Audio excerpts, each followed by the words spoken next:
It's gone from bad to worse for Celtic, and Sunday at Tynecastle might just be the lowest point yet this season. 8 points behind Hearts, 5 clear of Rangers, but with no sign of recovery, no clear identity, and no energy. That's the real concern now. It's not just about the gap in the table. It's about how this Celtic team looks on the pitch, week after week. And right now, they look lost. You can talk about lineups, about injuries, about unlucky moments. But let's be honest, this is deeper than that. This is a team that doesn't have belief in itself. And more importantly, a team whose supporters are slowly but surely losing belief in them too. What we saw against Hearts wasn't just a defeat. It was a surrender. A second-half collapse that you could see coming from the moment the team stepped out the tunnel. Even the lineup left people scratching their heads.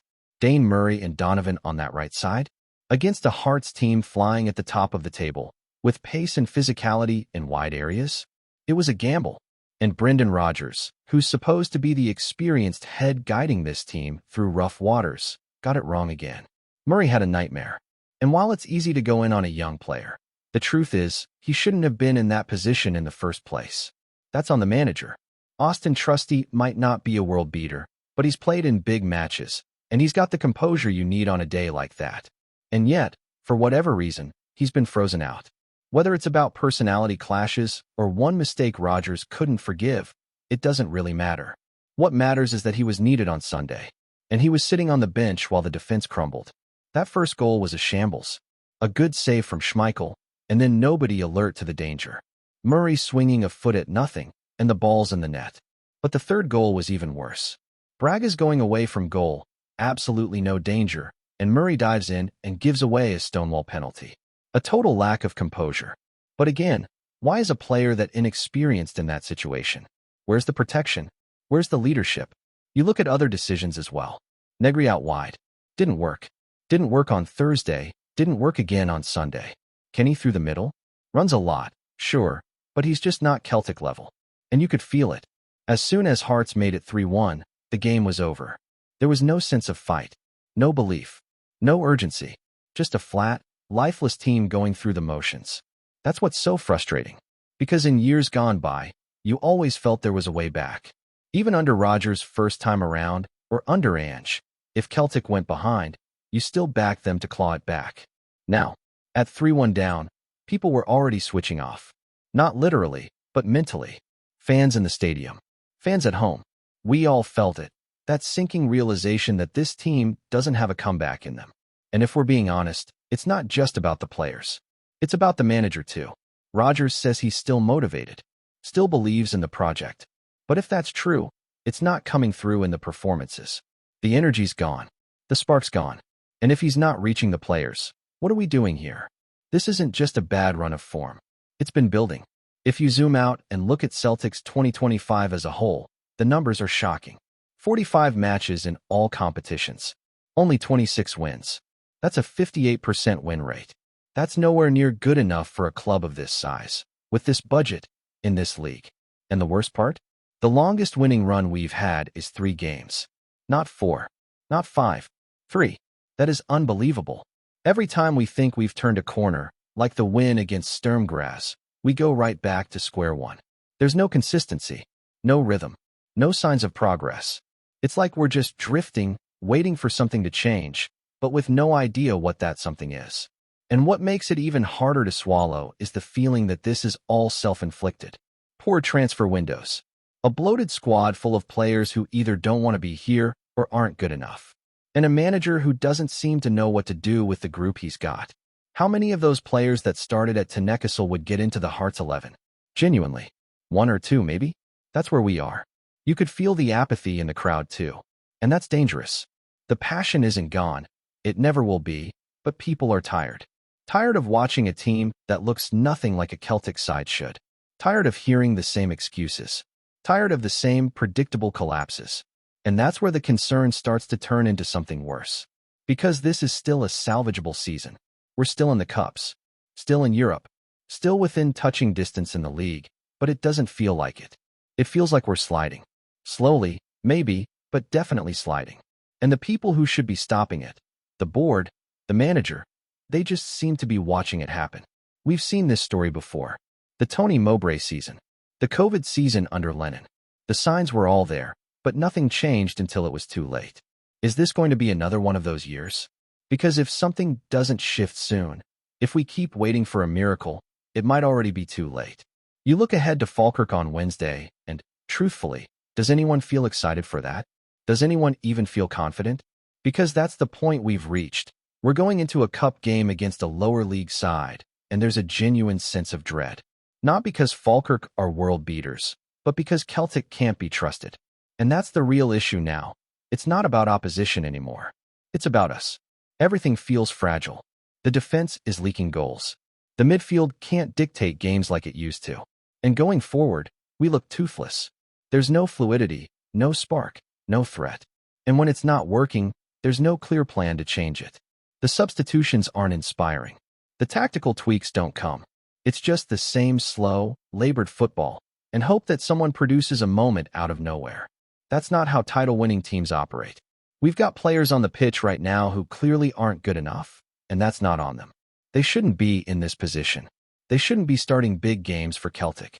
But they are, because the recruitment has been a disaster. Not just this summer, but over multiple windows. We've sold our best players, replaced them with projects, and hoped it would all just work out. And when it hasn't, there's been no accountability. You look at someone like Johnny Kenny. Works hard, runs all day, but he's not a Celtic striker. He wouldn't be playing regularly for Hearts or even Aberdeen. But we're throwing him into key fixtures because we don't have anyone else. That's not his fault. That's the fault of the people running this club.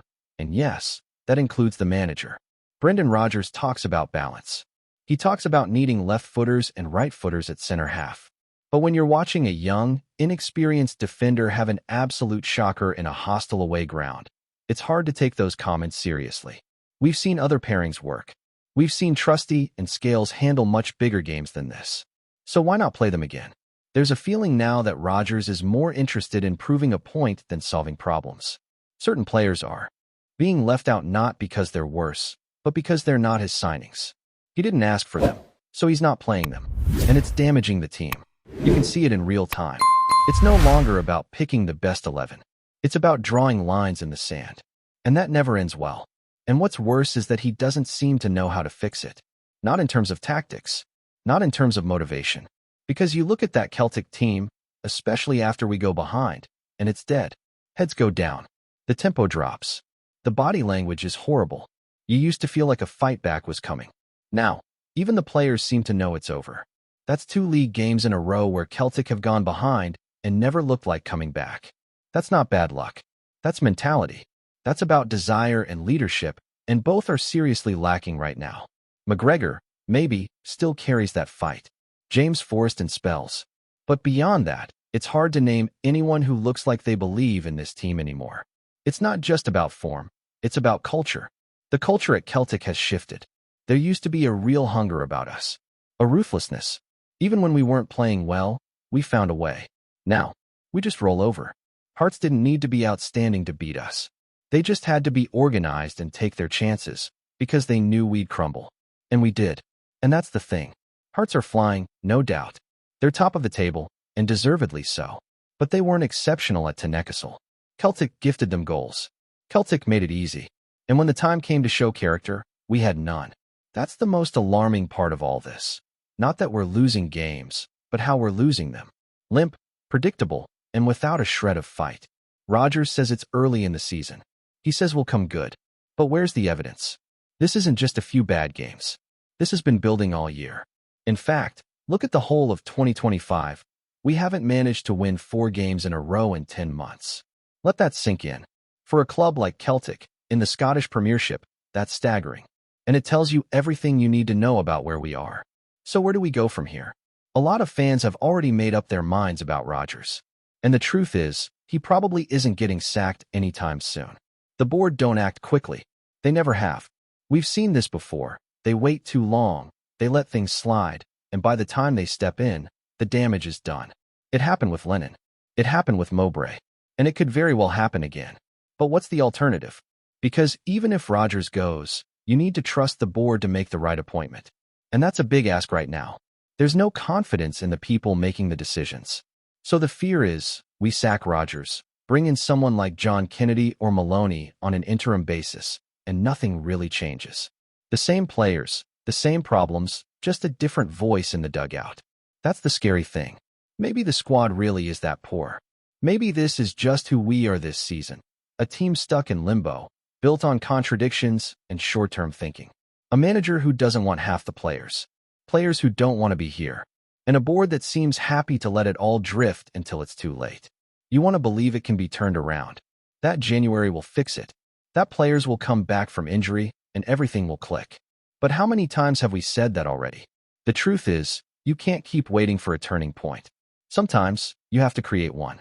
And that might mean a fresh face in the dugout. Someone to lift the mood. Someone with a different voice. A different approach. Because right now, it's all too familiar. Rodgers' second time around is starting to feel like déjà vu. The same patterns, the same frustrations, the same sense of inevitability. And that's what hurts the most. We've seen this before. We know how it ends. And we're watching it unfold again, week by week, without anyone doing a thing to stop it. Next weekend is massive. Rangers at home. A game that could change the mood, even just temporarily. But let's be honest, who actually fancies us to win it? Not based on what we've seen. Not based on how we've played. And that's a damning indictment of where we are. Because for Celtic, at Celtic Park, against that Rangers team, we should be favorites. But we're not. And if we lose that one, the pressure will be off the charts. The board might not act immediately, but the support will be gone. The noise will be deafening. And the season, which is still salvageable, might start to feel completely out of reach. So that's the task ahead. Not just beating Falkirk, not just beating Rangers, but showing some kind of fight, some kind of change. Because if we don't see that soon, there's only one direction this season is heading. And everyone inside Celtic Park knows it. Before we proceed, subscribe to our channel and enable notifications to receive all exclusive news about Celtic FC. Don't miss any details about your favorite team. It's extremely important for Celtic FC fans. Whispers in the transfer corridors have taken a twist that's got Scottish football fans buzzing. Word on the street is that Che Adams, the striker who's been plying his trade in Italy with Torino, has suddenly called time on his Serie A adventure and is heading north to don the famous green and white hoops of Celtic. Nothing's been confirmed officially just yet, but sources close to the club hint that talks have moved at lightning speed, leaving both Torino and the players' camp scrambling to finalize the details. Adams, who's known for his pace and clinical finishing, has never quite hit the heights expected of him in Italy, and it seems the lure of a new challenge in the Scottish Premiership proved too tempting.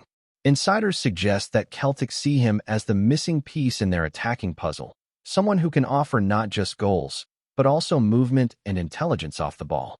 There's a sense that this isn't just a signing, but a statement. The Hoops are signaling to their rivals that they're not holding back in the transfer market this summer. The timing of this rumored switch has sparked plenty of debate among fans. Some see it as a masterstroke by Celtic's recruitment team, swooping in before other clubs had a chance to make their move. Others are more cautious, wondering if Adams can adapt quickly to the pace and physicality of Scottish football after his stint in Serie A. One thing's for certain, though. The streets of Glasgow are already alive with speculation, and social media is ablaze with reactions ranging from sheer excitement to cautious optimism. Torino, meanwhile, are said to be disappointed but resigned. Losing a player of Adams' caliber is never easy, especially mid-season. Yet the rumor mill suggests that both player and club agreed it was time for a fresh start. And while Italian pundits mull over what this could mean for Torino's attacking line, Celtic supporters are dreaming of the day they might see Adams leading the line at Celtic Park, celebrating under the Lisbon Lions banner once more. If the whispers hold any weight, we could be witnessing the beginning of a thrilling chapter in Scottish football, a tale of ambition, risk, and the kind of transfer gossip that keeps fans glued to the headlines. Che Adams to Celtic? It's the kind of rumor that could either light up the Premiership or fade away like a fleeting headline. But for now, it's all anyone can talk about. Hello, fan. Don't forget to like and subscribe to the channel, as it means a lot to Celtic FC. Also, share your opinion about the news in the comments below. See you in the next video.